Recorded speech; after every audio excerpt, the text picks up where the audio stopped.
Olá, eu sou Giovana Cunha e você está sintonizado no TV TST, o programa que leva até a sua casa toda semana tudo que é notícia no Tribunal Superior do Trabalho. Bem, todo mundo, quando tem um problema de saúde, deposita logo toda a esperança no médico. Mas muitas vezes a solução vem de outras mãos, a do enfermeiro. Cabe a ele administrar os remédios prescritos e um erro pode ser fatal. Vamos conhecer hoje as normas que regem essa profissão e ainda de quem é a responsabilidade pelo recolhimento das contribuições previdenciárias e as medidas para acelerar a tramitação de processos na Justiça. Não saia daí, o TV TST de hoje está só começando.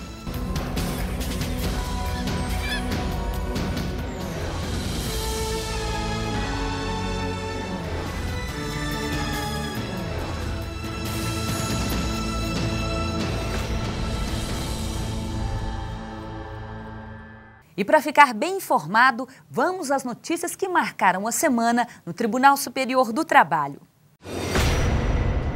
O Tribunal Superior do Trabalho reconheceu a existência de 2 contratos de um radialista com uma fundação evangélica de São Paulo. Ele era locutor e operador de áudio e, por isso, recorreu à Justiça do Trabalho pedindo o reconhecimento dos 2 contratos. Após ter o pedido negado pelo Regional Paulista, o funcionário recorreu ao TST. O relator do processo na 7ª turma, ministro Pedro Paulo Manos, observou que o funcionário acumulava funções em setores diferentes da empresa e, por isso, reconheceu a existência dos 2 contratos de trabalho. Uma empresa de explosivos vai ter que pagar R$200 mil por dano moral a empregado que sofreu acidente durante o trabalho. O empregado exercia a função de furador, mas foi encarregado de detonar o explosivo. O acidente causou lesões sérias nos olhos, ouvidos e mãos, além de danos estéticos ao funcionário. No processo, o empregado informou ainda que não usava equipamentos de segurança. Por isso, os ministros mantiveram a condenação imposta pelo Tribunal Catarinense, que considerou a atividade perigosa. Segundo o relator do processo, o ministro José Roberto Freire Pimenta, a empresa não adotou medidas de segurança para reduzir o risco de acidente. O Tribunal Superior do Trabalho determinou que o Ministério Público analisasse um processo que apresenta rasuras e falta de numeração. A primeira turma do TST cogitou a possibilidade de fraude processual. O relator do caso na primeira turma, ministro Valmir Oliveira da Costa, pediu esclarecimentos ao Tribunal Regional Baiano sobre o problema e o regional informou que a certidão presente no recurso não corresponde à que estava no processo, mas que os outros problemas não podem mais ser investigados, já que o empregado que lavrou a certidão não trabalha mais no tribunal. O relator do processo, ministro Valmir Oliveira da Costa, destacou que quando o magistrado nota possível fraude, ele deve comunicar o fato às autoridades competentes. A turma, por unanimidade, determinou que o caso seja encaminhado ao Ministério Público para as devidas providências. Uma empresa de transporte coletivo de Porto Alegre vai ter que pagar adicional de insalubridade a uma cobradora responsável pela limpeza diária do lixo deixado no ônibus. Segundo o TRT do Rio Grande do Sul, laudo pericial comprovou que o lixo pode ser transmissor de doenças em qualquer situação. A empresa entrou com recurso no TST, alegando não ter provas de que a cobradora tinha contato direto com o lixo deixado em recipientes dentro do ônibus. Ao julgar o caso no TST, a relatora do processo na 7ª turma, ministra Delaide Miranda, seguiu a decisão do regional com base no parecer do perito. E a empresa vai ter que pagar os direitos à cobradora. Os casos não são raros. Muitas mortes ocorreram no Brasil por causa de erros na administração de medicamentos. A responsabilidade não é só do médico. Cabe ao enfermeiro cumprir o que foi prescrito. E é nesse caminho que algo de errado pode acontecer. Veja agora histórias de dor e perda que ganharam destaque na imprensa nacional.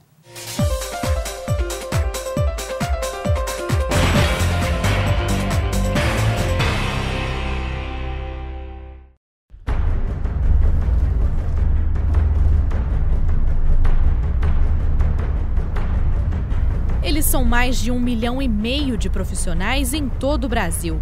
Nos hospitais, nas clínicas, nos postos de saúde, na casa dos pacientes. Profissionais de enfermagem se revezam 24 horas por dia para salvar vidas.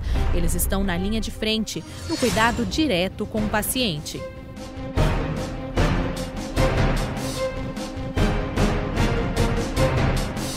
esse tempo todo, essas 24 horas que o paciente está internado aqui, a equipe que está junto. Então, a equipe que vai fazer todos os medicamentos desse paciente, que vai ver como é que está a evolução. E tudo isso, depois a gente passa para o médico. Mas assim, o contato é com a gente, principalmente com o técnico de enfermagem. Então, assim, é um trabalho muito gratificante para a gente, mas é um trabalho pesado. Na rotina de emergência e cuidado dos hospitais, mais do que os médicos, são os enfermeiros os responsáveis pelo acompanhamento de quem está internado. São eles que aplicam a medicação, acompanham, trazem acolhimento em meio à dor. Às vezes a pessoa chega aqui com dor, chega debilitada, né? E a gente consegue realmente fazer essa pessoa sair daqui bem, né? De acordo com a patologia, mas assim, sair melhor do que entrou. Então essa é a parte que a gente tem, o cuidar, a gente dá todo esse aparato de melhor conforto para a paciente, né, com a nossa prescrição de enfermagem.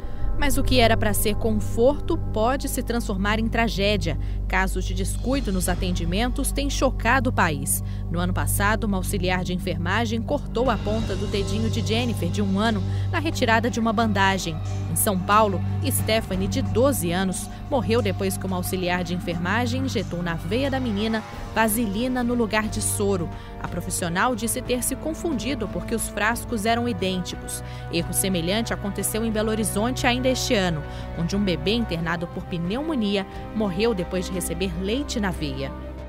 Nas enfermarias de todo o país, houve um aumento de mais de 30% nos casos de erros nos atendimentos. Só no Distrito Federal, o Conselho Regional de Enfermagem investiga 10 casos de erros dos profissionais da área no ano passado. Problemas resultantes de falhas na formação do profissional e nas condições de trabalho.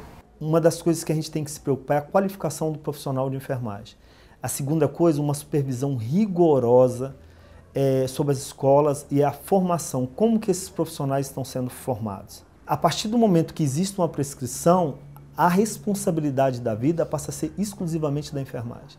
Porque é ela que aciona muitas vezes o profissional médico que está em outra atividade, é ela que aciona o profissional nutricionista, é ela que aciona o profissional assistente social.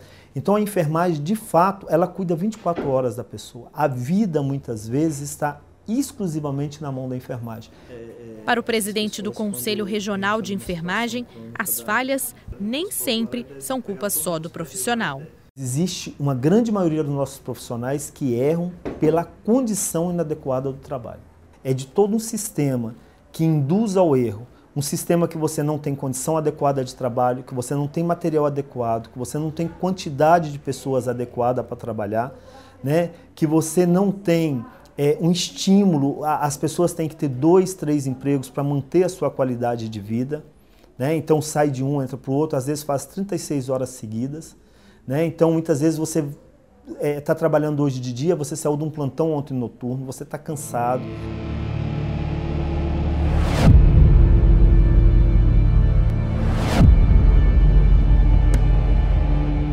Segundo Tássia, que coordena uma equipe de enfermagem com mais de 30 profissionais, o segredo para garantir um bom atendimento é a atenção sempre. Todos os dias, quando a gente passa a visita, a gente vai vendo passo a passo se aquele técnico de enfermagem ou aquela enfermeira estão cumprindo aqueles passos de segurança. No posto de enfermagem, a gente olha, observa como é que está sendo preparado aquele medicamento, se a diluição está correta, se a via de administração está correta.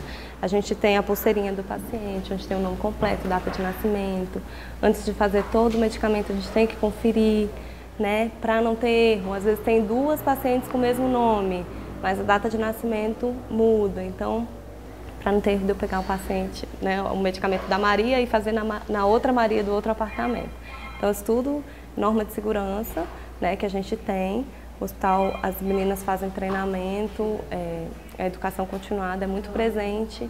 Então, a gente sempre tem treinamentos institucionais que são para o hospital inteiro e aqueles treinamentos específicos de cada setor, justamente para melhorar a qualidade do atendimento e reduzir esses riscos que a gente tem.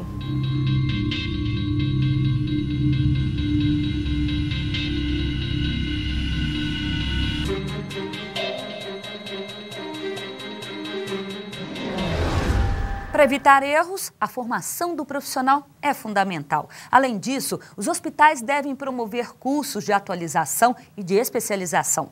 Quem trabalha com a saúde tem nas mãos um poder muito grande, o de preservar vidas.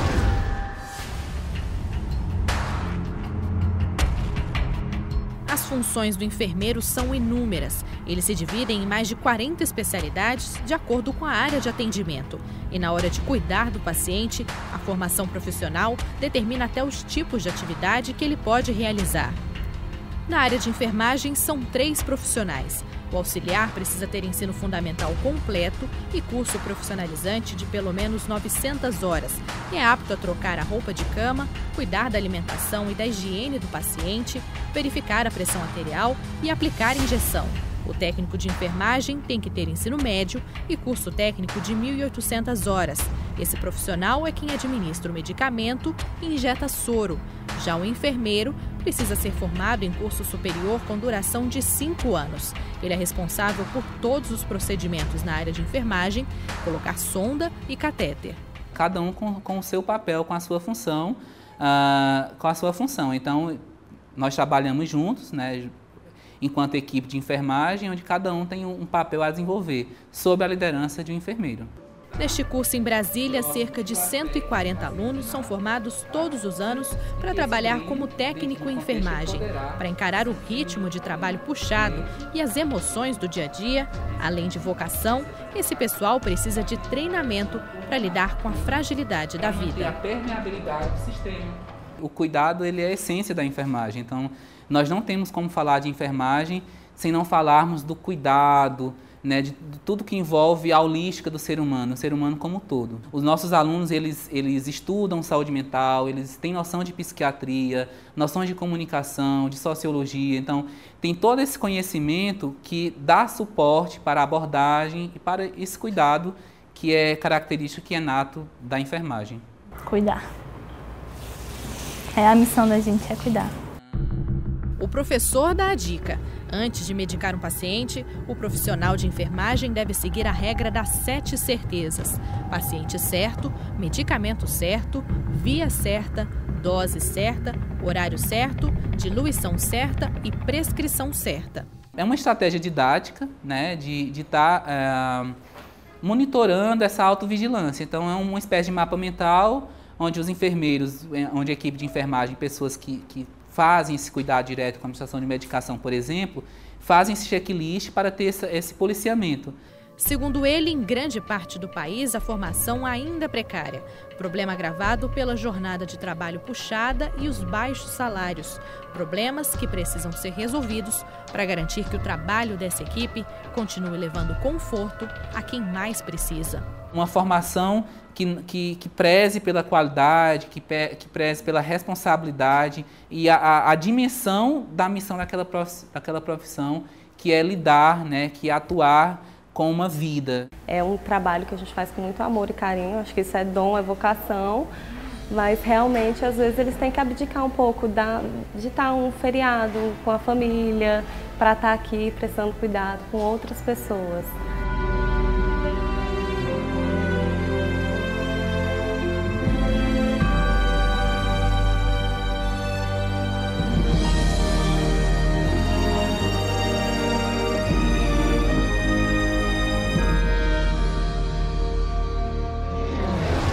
Daqui a pouco vamos às ruas esclarecer a população. E não perca, no próximo bloco tem julgamento. Eu volto em 1 minuto. Até já!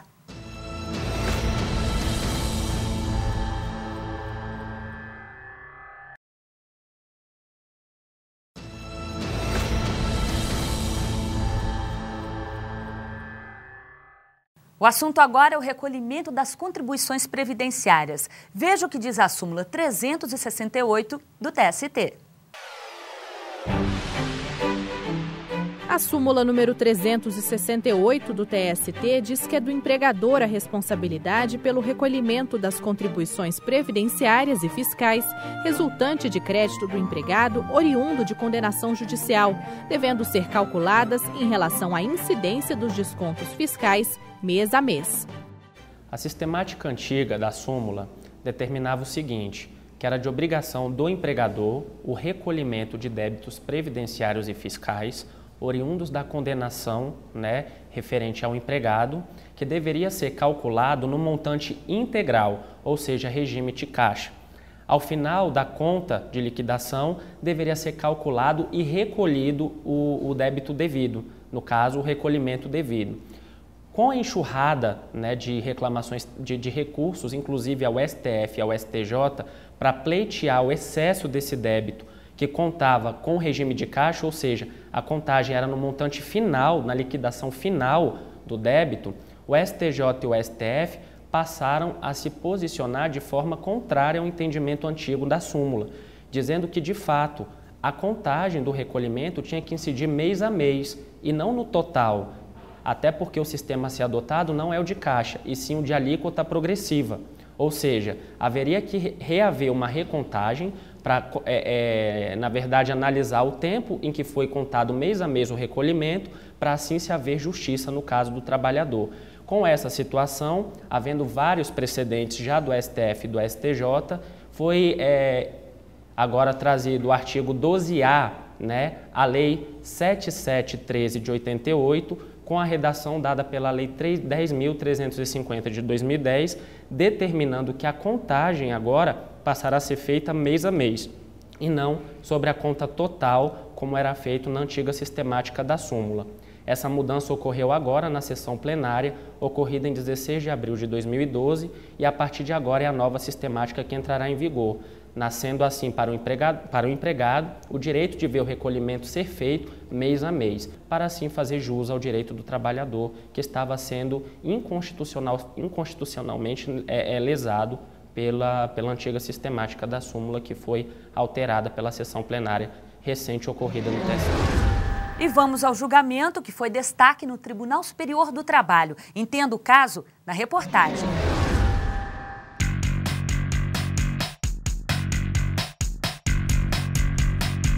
Atraso no pagamento, condições precárias de trabalho, aumento de salário. São vários os motivos que levam o trabalhador a reivindicar os direitos através de greve. Se houve um desrespeito, se houve um autoritarismo da empresa, se houve uma falta de vontade de negociar de fato, porque pode, em determinado ano, a empresa apresentar nenhum índice de reajuste. No Brasil, em 1989, entrou em vigor a Lei 7.783, que garante a realização de greve. São 19 artigos que deixam claro os direitos e deveres dos empregados e até mesmo do empregador. Foi com base nesta lei que os ministros da Seção Especializada em Dissídios Coletivos do TST negaram um pedido dos servidores municipais de Araraquara e região para suspender os descontos de salário, vale-alimentação e prêmio-assiduidade feitos pelo município paulista por causa da greve dos funcionários, que durou 30 dias. Segundo o relator do caso, o ministro João Oreste Dallazen, o empregador não pode ser obrigado a pagar salários correspondentes aos dias em que os serviços deixaram de ser prestados pelo trabalhador que aderiu à greve, independente da paralisação ser considerada abusiva ou não. O relator ainda afirmou que a greve provoca a suspensão do contrato de trabalho, conforme o artigo 7º da Lei de Greve, e só cabe a suspensão dos descontos salariais em caso de má conduta do empregador, como, por exemplo, o atraso no pagamento dos salários, o que não foi o caso. A partir do momento que a Justiça do Trabalho declara que aquela greve é abusiva, os empregadores poderão descontar aquele período em que os empregados ficaram afastados das suas funções, ou seja, todos os dias que não foram trabalhados, descanso semanal remunerado. Apesar da divergência de alguns ministros, por maioria de votos, o recurso do sindicato de Araraquara foi negado e os descontos dos benefícios dos trabalhadores foram mantidos. Acompanhe agora a decisão dos ministros do TST.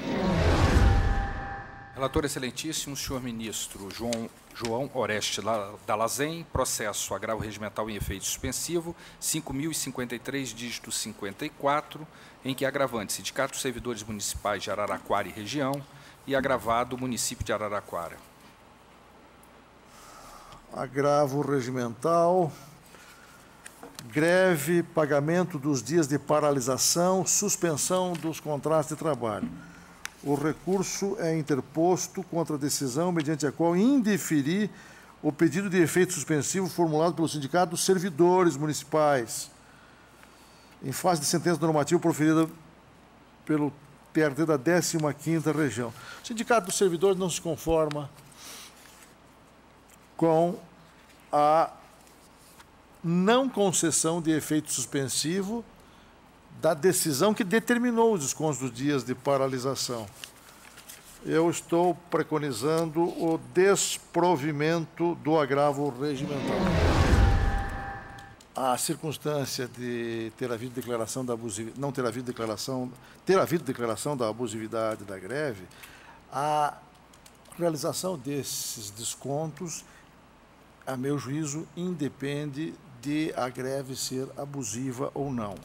O artigo 7º da Lei 7.783 é expresso no sentido de que a greve provoca a suspensão do contrato de trabalho, de sorte que, salvo as situações excepcionalíssimas em que se faça necessária a deflagração de movimento paredista por conta de ausência de pagamento de salários, fora daí tem-se que a greve provoca, independentemente de ela ser justa ou não ser justa, de ela ser abusiva ou não ser abusiva, há como consequência inelutável a suspensão do contrato de trabalho e, por conseguinte, conforme a nossa jurisprudência, não gera direito ao pagamento dos salários. É um direito inegável, sacrossanto, o de deflagrar greve. Compreende-se o direito, o exercício desse direito, mas também há uma correlata responsabilidade, porque, do contrário, haveria um estímulo desmedido à deflagração de greve e, portanto, a obtenção de um período de férias remuneradas sem prestação de trabalho. Proponho que se negue provimento ao agravo regimental. Há divergência? Senhor presidente, pela ordem, Ministra eu Cristina. requeiro que consigne o meu impedimento neste processo. Não participo. Registrado o impedimento da ministra Maria. A decisão não é de Vossa Excelência nesse caso, ministra Cristina. Não é por causa do município de Araraquara. Há por outro motivo, pois não. Há divergência? Ministro Maurício. Na verdade, o recurso trata de desconto de salários, vale alimentação, prêmio à assiduidade e a restituição dos valores. A questão das férias não é tratada no recurso, porque aí não, esse caso aqui é outro, ministro. Pois é, isso que eu estou lembrando, porque o Luiz Procurador insistiu. Esse aqui é suspensão do... exato. Pagamento só esclarecendo. De exatamente. Porque o debate sobre as férias é um outro debate que não tem como devolver as férias. As férias é uma discussão se serão devidas ou não oportunamente. Estou apenas esclarecendo em face da sustentação oral. Agora, realmente, a jurisprudência da Corte é nessa direção, né, e de maneira que não há como se dar provimento ao agravo por este fundamento. Presidente. Só esclarecendo esse aspecto. Valmir? Presidente, pensei bastante aqui, é a nossa jurisprudência, não resta dúvida. Mas nós estamos na pendência de um recurso ordinário em uma sentença normativa em um dissídio de greve. Isso já está dando uma eficácia executiva a uma decisão que ainda não é definitiva, ainda é uma decisão sujeita a recurso. Nesse caso, senhor presidente, embora conhecendo a jurisprudência, respeitando a jurisprudência, mas eu concederia o efeito suspensivo, baseado exatamente no artigo 14 da Lei 10.192 de 2001. Embora o efeito suspensivo seja um atributo do presidente do tribunal, mas me parece que se, por exemplo, nós suspendemos a eficácia de cláusula de norma coletiva que concede reajuste salarial fora das limitações legais, por que não poderíamos suspender até o julgamento do recurso ordinário para evitar que os trabalhadores já tenham um prejuízo conforme foi ressaltado da tribuna, pelo desconto imediato, ou seja, o município já está dando uma concretude a uma decisão que pende de recurso. Poderíamos dizer que essa decisão estará fadada ao insucesso, mas será que aqui agora, em um exame preliminar, um exame primário dessa questão, já poderíamos dizer que, como a nossa jurisprudência é nesse sentido, já de certo modo antecipar um julgamento do recurso ordinário, eu acharia precipitado, senhor presidente, com todo o respeito. Pediria a vênia, então, a Vossa Excelência, para conceder o efeito suspensivo e até o julgamento final do recurso ordinário no processo principal.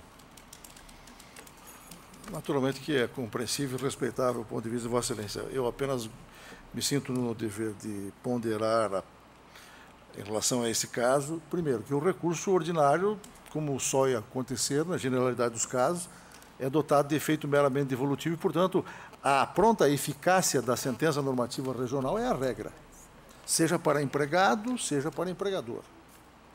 Tanto que se permite o cumprimento imediato, mesmo sem a lavratura do acórdão.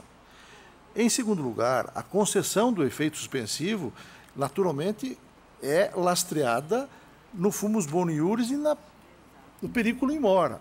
Ora, se a jurisprudência do tribunal está assentada no sentido de que não se justifica senão a efetivação dos descontos em caso de paralisação, salvo aquela situação já referida, a concessão de efeito suspensivo significaria sinalizar com uma perspectiva que se vai desvanecer mais dia menos dia. Então, não está presente, data vênia, o motivo central que justificaria a concessão de efeito suspensivo. Nós damos efeito suspensivo quando há dúvida fundada, razoável, não é? Ou quando há uma probabilidade ainda maior de que a decisão regional será cassada. Não vi nenhuma dessas duas hipóteses no caso concreto. Eu gostaria de dizer o seguinte: aqui a hipótese não é que não haja periculum in mora nem fumus boni iuris. O que eu estou fundamentando o meu voto data vênia é de que o município já está dando efeito concreto à decisão que ainda pende de recurso. Eu entendo que o município deveria aguardar o resultado final. E, por isso, nos termos da lei que rege a hipótese, a lei mencionada, que diz que terá efeito suspensivo o recurso interposto, nós não estamos diante de um recurso ordinário em reclamação trabalhista, mas em dissídio coletivo de greve. Eu, respeitosamente, eu concedo, eu fico vencido, mas eu concedo o efeito suspensivo. Pois não, ministra Cátia. Porque Vossa Excelência já perguntou se teria alguma outra divergência. Data vênia, eu também entendo que o próprio artigo 7º, quando diz que as relações obrigacionais durante esse período são regidas por acordo, convenção, laudo arbitral ou decisão da Justiça do Trabalho, eu acho que esse artigo também dá amparo às colocações feitas pelo ministro Valmir. E, em função disso, eu também peço vênia e acompanho a divergência. Senhor presidente, tomo votos. Tomo votos em face de haver divergência. Ministra Maria Cristina Peduzzi, com voto, Vossa Excelência. Eu estou impedida neste processo. Ministra Dora. Senhor presidente, eu voto com Vossa Excelência pedindo vênia a divergência do ministro Valmir. Ministro Fernando Exumo. Também acompanho o voto de Vossa Excelência pedindo vênia a divergência. Ministro Márcio Eurico. Também com Vossa Excelência, data vênia da divergência. Ministro Maurício Godinho Delgado. Presidente, as ponderações trazidas pelo ministro Valmir levam à reflexão de que realmente talvez seja o caso de se conceder o efeito suspensivo para que examinemos em recurso ordinário, que já foi protocolado, essa matéria, em especial pelo fato de se tratar de um dissídio de servidores municipais. É um caso bastante peculiar, em face da decisão do Supremo de 1992, que dizia, na época, que nem poderíamos ter dissídio de servidores municipais. Então, acho que esse processo vai ensejar um longo debate da sessão e, na verdade, acaba que é mais prudente que não se tome essa medida por enquanto. Portanto, com todo o respeito e homenagem a Vossa Excelência, acompanho a divergência. Proclamo que, por maioria de votos, vencidos os ministros Valmir, Maurício Godinho Delgado e Cátia Arruda, que davam provimento ao agravo regimental, a sessão negou o provimento. E não perca no próximo bloco uma entrevista especial sobre as medidas para acelerar a tramitação dos processos na Justiça do Trabalho. É daqui a pouco. Até já!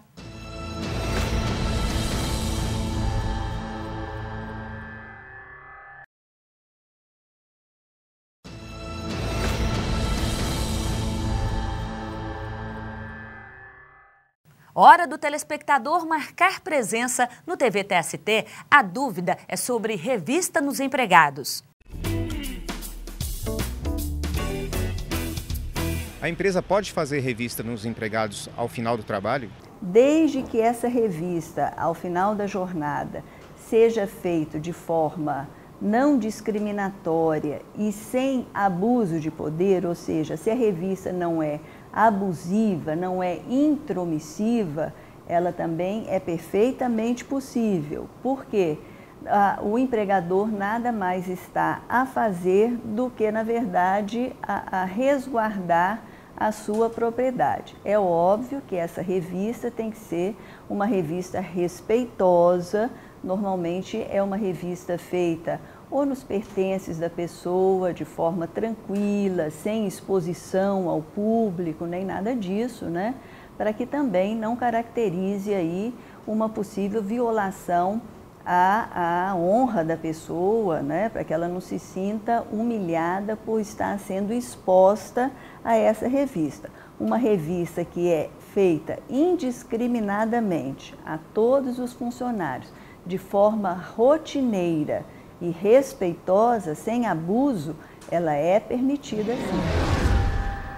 Quem já entrou com um processo na justiça sabe o quanto uma disputa pode se estender até chegar à última instância, ou seja, aos tribunais superiores. Bem, são recursos e mais recursos que estão previstos em lei, mas que atrasam e muito a decisão final.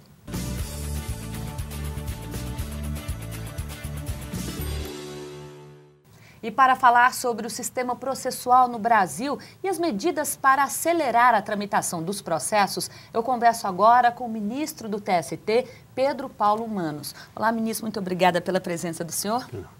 Ministro, qual é o caminho inicial de um processo hoje na Justiça do Trabalho? Então, o direito processual do trabalho, assim como o direito processual civil, penal, garante a todo mundo o direito de ter uma decisão judicial. Mas mais do que isso, além do acesso à justiça, as pessoas têm direito também a uma revisão da sentença quando a sentença é desfavorável. Então, o empregado entra com uma reclamação trabalhista numa vara do trabalho, a prova é produzida e o juiz sentencia. Aquele que perder, que não ficar satisfeito com a decisão, pode recorrer para o Tribunal Regional do Trabalho. Essa é a garantia que todas as pessoas têm. Excepcionalmente, é que alguns desses processos podem chegar aos tribunais superiores. Por que o senhor diz excepcionalmente? Por quê? Para que alguém possa recorrer de uma sentença da vara trabalhista, da vara civil, basta que a decisão do juiz seja contrária aos seus interesses, ou totalmente ou parcialmente. Mas, para recorrer de uma decisão do tribunal, tanto o Tribunal Regional do Trabalho, quanto o Tribunal Regional Federal ou o Tribunal de Justiça, é preciso mais do que isso. Além da decisão ser desfavorável àquele que pretende recorrer, é preciso que o seu assunto venha ensejar o cabimento do recurso. Vamos exemplificar no caso do processo do trabalho. O Tribunal Regional do Trabalho decidiu uma questão examinando um recurso. Só é possível recorrer aqui ao Tribunal Superior do Trabalho em duas hipóteses. Quando aquela decisão do regional for contrária ao entendimento naquela mesma matéria de um outro tribunal regional ou de uma decisão aqui da nossa SDI. E a segunda hipótese é quando a decisão do tribunal regional contrariar frontalmente a lei ou a Constituição. Então, veja, são hipóteses muito mais restritas.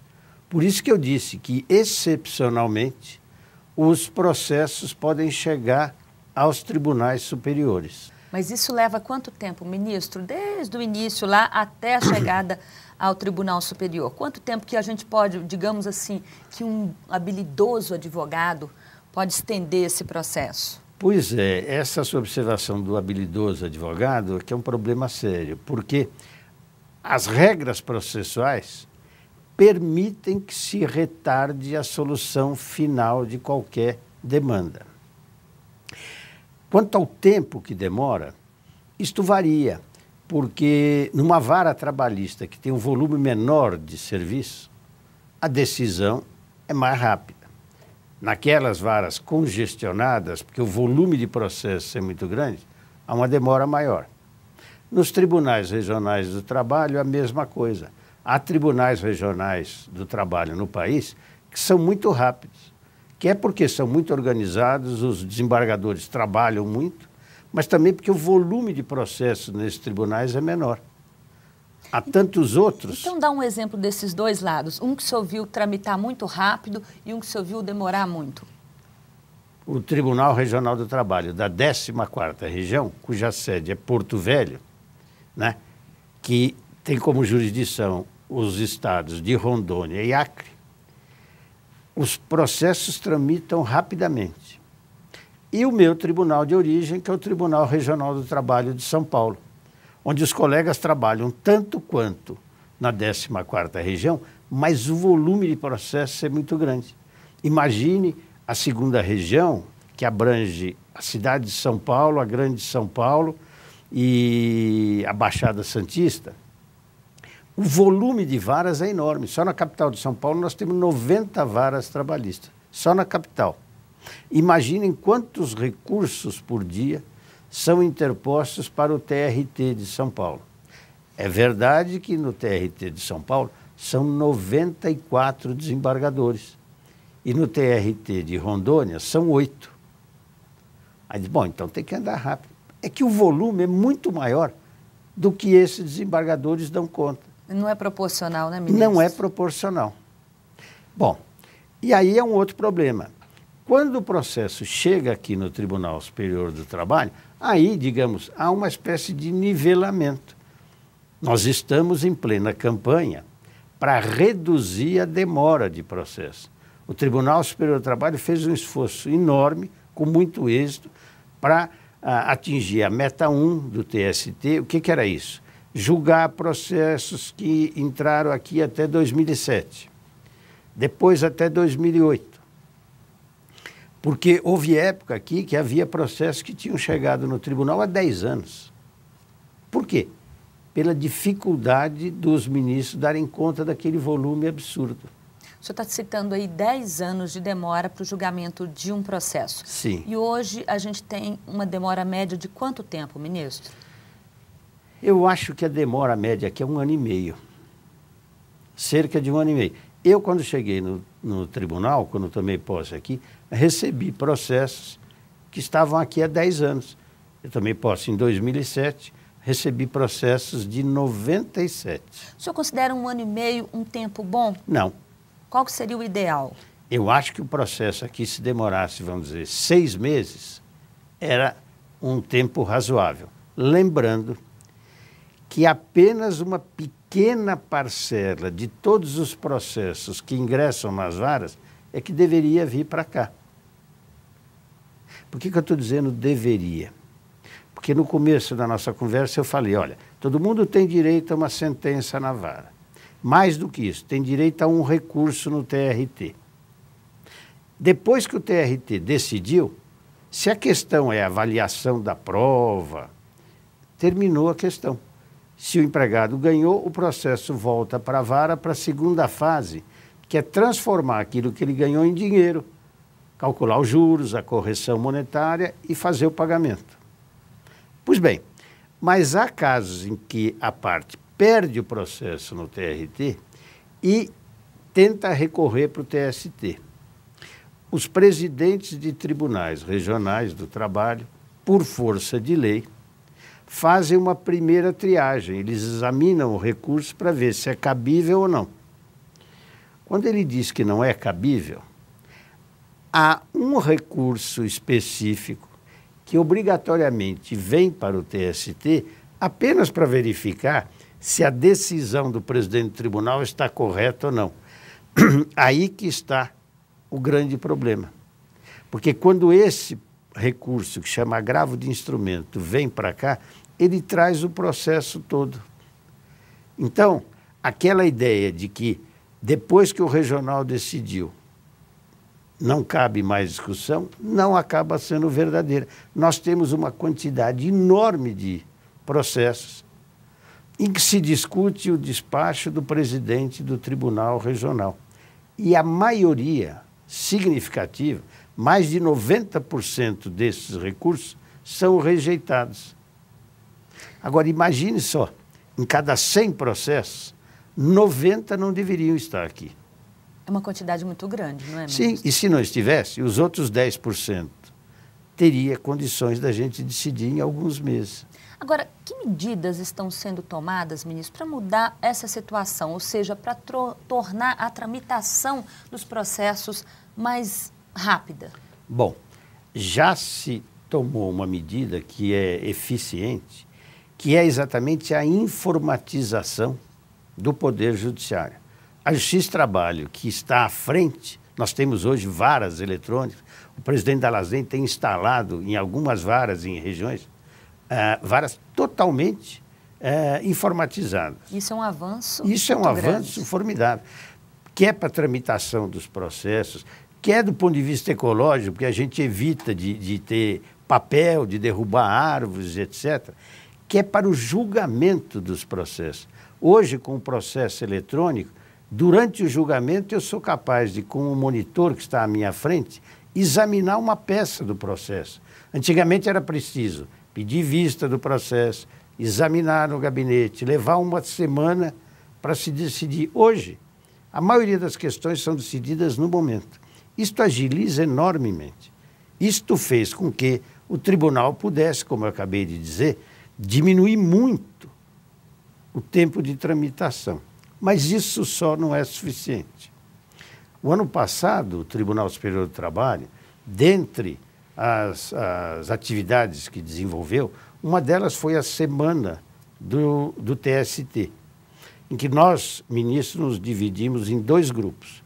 Um grupo cuidou da atualização da jurisprudência, das súmulas do TST. O outro grupo cuidou da legislação.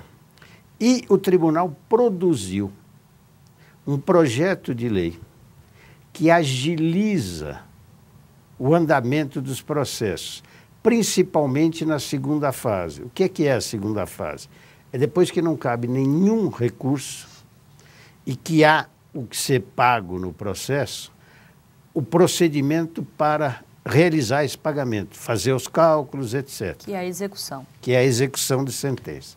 Pois nesse projeto nosso, há um dispositivo que diz o seguinte: depois que o Tribunal Regional do Trabalho decidiu a questão, a execução da sentença, se houver, é definitiva, mesmo que haja recurso para o TST.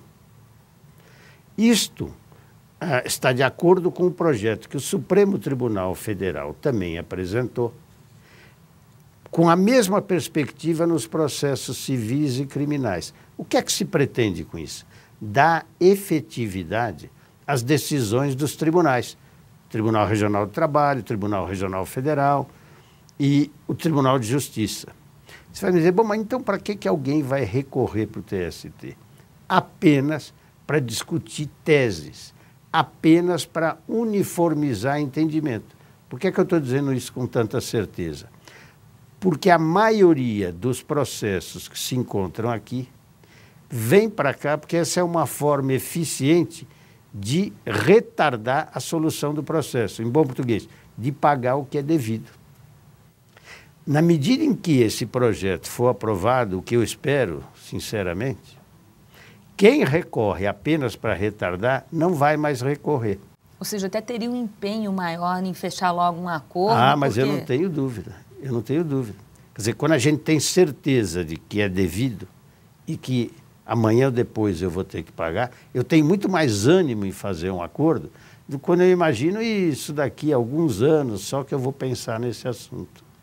Ministro, sendo muito otimista, como já passou por uma das casas, já houve aprovação, o senhor acha que é possível aprovar isso ainda esse ano? Está sendo feito um trabalho pelo TST, pela assessoria parlamentar? Não há dúvida, o TST tem se empenhado, o próprio presidente da LASEM pessoalmente se empenhado na aprovação desse e outros projetos de interesse do tribunal e da comunidade trabalhista.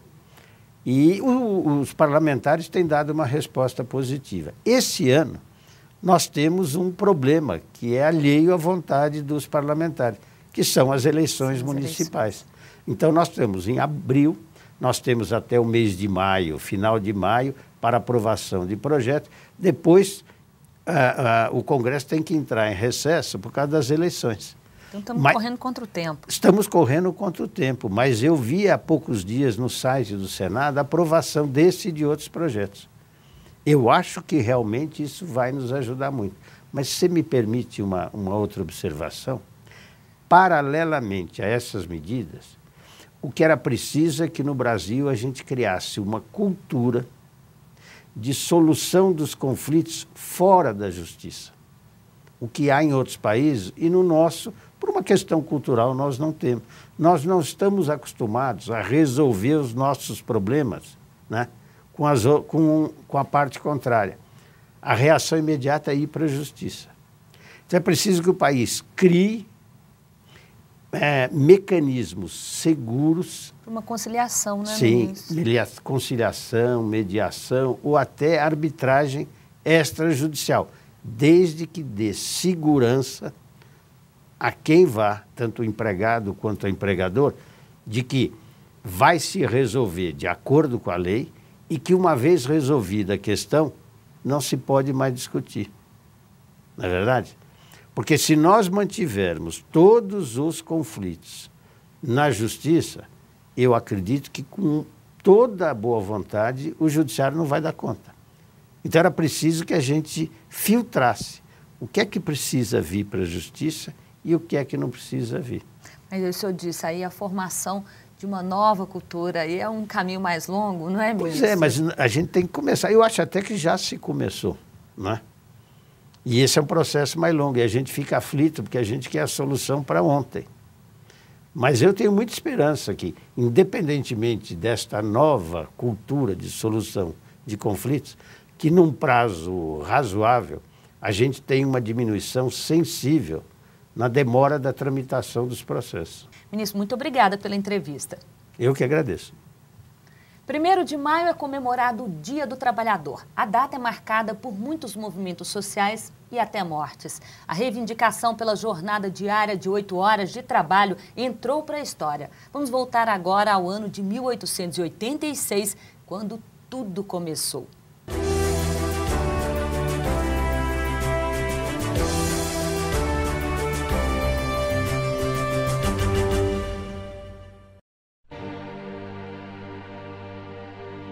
Primeiro de maio de 1886, uma manifestação de trabalhadores toma as ruas de Chicago, nos Estados Unidos.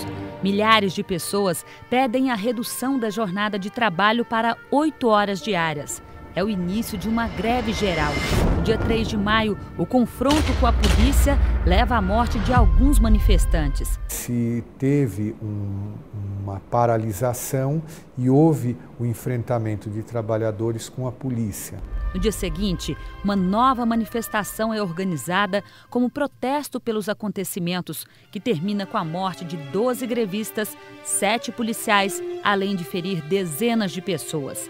3 anos mais tarde, a Segunda Internacional Socialista, reunida em Paris, decide convocar anualmente uma manifestação para lutar pelas 8 horas de trabalho diário. A data escolhida foi o 1º de maio, como homenagem às lutas sindicais de Chicago. Quando se começou a ter uma mudança do modo de produção para uma produção industrial, o elemento humano foi, de certa forma, menosprezado. O elemento humano foi usado como um fator a mais de produção. E o ser humano é a razão e fim do trabalho. Teve esse primeiro choque e um enfrentamento com mortes. O que se tomou? Como uma bandeira, como se fossem mártires da causa trabalhista. Em 1º de maio de 1891, uma manifestação no norte da França é dispersada pela polícia, resultando na morte de 10 manifestantes.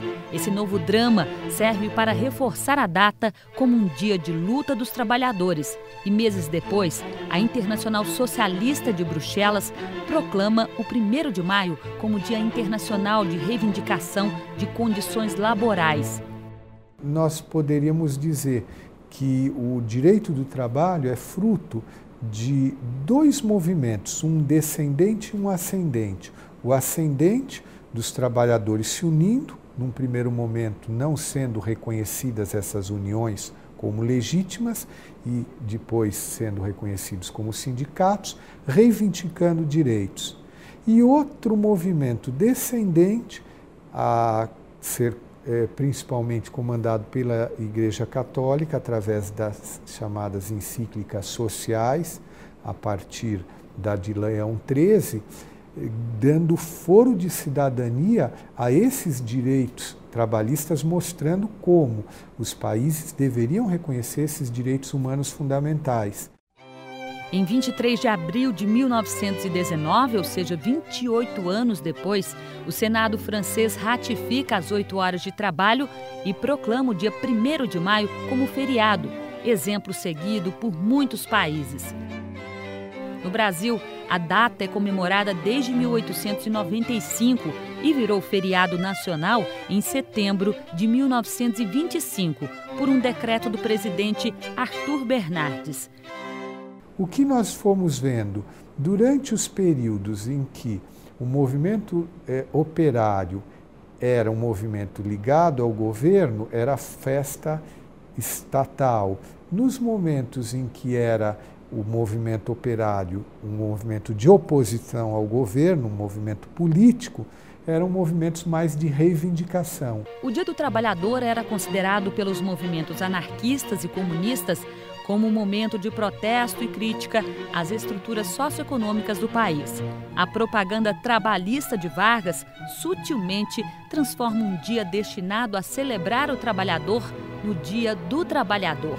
Mudança aparentemente superficial alterou profundamente as atividades realizadas pelos empregados a cada ano. Até então, marcado por piquetes e passeatas, o Dia do Trabalhador passou a ser comemorado com festas populares, desfiles e celebrações. Outro ponto muito importante atribuído ao Dia do Trabalhador foi a criação da Consolidação das Leis do Trabalho, a CLT, em 1º de maio de 1943. O presidente Getúlio Vargas, ele percebeu um momento histórico. Nós tínhamos uma legislação bastante esparsa, fundamentalmente pegando algumas questões do campo e o começo da industrialização. Uma lei que está até hoje regendo as relações trabalhistas. Melhor ou pior, diria, a jurisprudência vai adaptando a lei aos tempos e adaptando, ela vai sabendo dar a flexibilidade necessária para justamente em períodos mais difíceis preservar o emprego sem precarizar a relação trabalhista. E não deixe de acompanhar as decisões do tribunal no Twitter, no Facebook, no YouTube e em tempo real. Acesse o site tst.jus.br. Na semana que vem tem mais TV TST. Eu espero você. Até lá!